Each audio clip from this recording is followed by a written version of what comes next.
விரட்டிவிட்ட ரஜினி, விஜய்க்கு கூஜா தூக்கும் சிவகார்த்திகேயன். இதெல்லாம் ஒரு பொழப்பா? நடிகர் சிவகார்த்திகேயன் ஒரு நடிகராக அறியப்பட்டாலும் ஒரு ஆக்ஷன் ஹீரோவாக உருவெடுக்க படாத பாடுபட்டு வருகிறார். அந்த வகையில் சிவகார்த்திகேயன் என்றாலே ஒரு காமெடி நடிகர், காமெடி கலந்த கதாபாத்திரத்தில் மட்டுமே நடிக்க முடியும் என்கின்ற ஒரு சூழல் உள்ளது. இந்த நிலையில் உச்ச நடிகர் யாரையாவது தொத்திக் கொண்டு நாம் அவர்களுடைய ரசிகரை தன் பக்கம் இழுத்து அவர்களின் கலை உலக வாரிசாக மாறிவிட வேண்டும் என பல முயற்சிகளை செய்து வருகின்றவர் தான் சிவகார்த்திகேயன். அந்த வகையில் சிவகார்த்திகேயன் நண்பர் நெல்சன் இயக்கத்தில் ரஜினி நடித்த ஜெயிலர் படத்தில் ரஜினியின் மகன் கேரக்டரில் சிவகார்த்திகேயன் நடிக்க வாய்ப்பை ஏற்படுத்தி தருவதற்கு தன்னுடைய நண்பர் நெல்சனிடம் இந்த ஆசையை நீதான் நிறைவேற்றி தர வேண்டும் என்று கோரிக்கை வைத்துள்ளார் சிவகார்த்திகேயன்.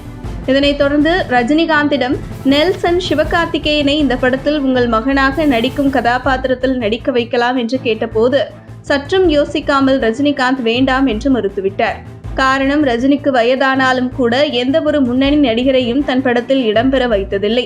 காரணம், தமிழ் சினிமாவில் இருக்கும் முன்னணி நடிகர்கள் தன்னுடைய படத்தில் நடிப்பதால் அவரால் தான் என்னுடைய படம் ஓடியது என்று ஒரு தகவல் வெளியாகிவிடக் கூடாது என்பதில் மிகவும் கவனமாக இருந்து வருகிறார் ரஜினிகாந்த். அந்த வகையில் காலா படத்தில் தன்னுடைய மருமகன் தனுஷ் தன்னுடன் நடிக்க ஆசைப்பட்ட போது கூட முடியாது என்று மறுத்துவிட்டார் ரஜினிகாந்த். இதனைத் தொடர்ந்து சிவகார்த்திகேயன் நேரடியாக ரஜினிகாந்திடம் மன்றாடி கேட்டும் ஜெயிலர் படத்தில் சிவகார்த்திகேயனுக்கு வாய்ப்பு மறுக்கப்பட்டது. இதனைத் தொடர்ந்து ரஜினி வாய்ப்பு மறுக்கப்பட்டு சிவகார்த்திகேயனை அங்கிருந்து விரட்டிவிட்ட பின்பு அடுத்ததாக யாரையாவது நாம் தொத்திக் கொண்டு நாமளும் அவர்களின் அடுத்த கலைவாரிசு நான் தான் என்று உருவெடுத்து விட வேண்டும் என்று சிவகார்த்திகேயன் விடாமுயற்சியில் விஜயிடம் கையில் காலில் விழுந்து எப்படியோ கோட் படத்தில் ஒரு காட்சியில் நடித்துவிட்டார். அந்த படத்தில் வரும் ஒரு காட்சியில் சிவகார்த்திகேயன், உங்களுக்கு வேற முக்கியமான வேலை இருக்கு போல, நீங்க அதை பாருங்க சார், நான் இங்கு பார்த்துக்கிறேன் என்று விஜய் அரசியல் வேலையை பார்க்கட்டும், உங்களுடைய சினிமா வேலையை நான் பார்க்கிறேன் என்று மறைமுகமாக சிவகார்த்திகேயன் பேசியது சிரிப்பலையை ஏற்படுத்தியது. காரணம், விஜய் இடத்திற்கு அல்லது ரஜினி இடத்திற்கோ சிவகார்த்திகேயன் கனவிலும் கூட நினைத்து கூட பார்க்க முடியாது.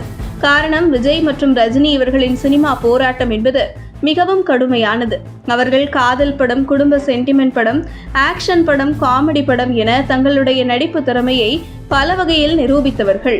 ஆனால் சிவகார்த்திகேயன் ரஜினிகாந்தாக தன்னை நினைத்து கொண்டு அடுத்த ரஜினிகாந்த் தான் என்று ரஜினி முருகன், கேடி பில்லா, வேலைக்காரன், மாவீரன் என ரஜினி பட டைட்டிலை தான் நடிக்கும் படத்தில் ரஜினி பட டைட்டிலாக வைத்தார்.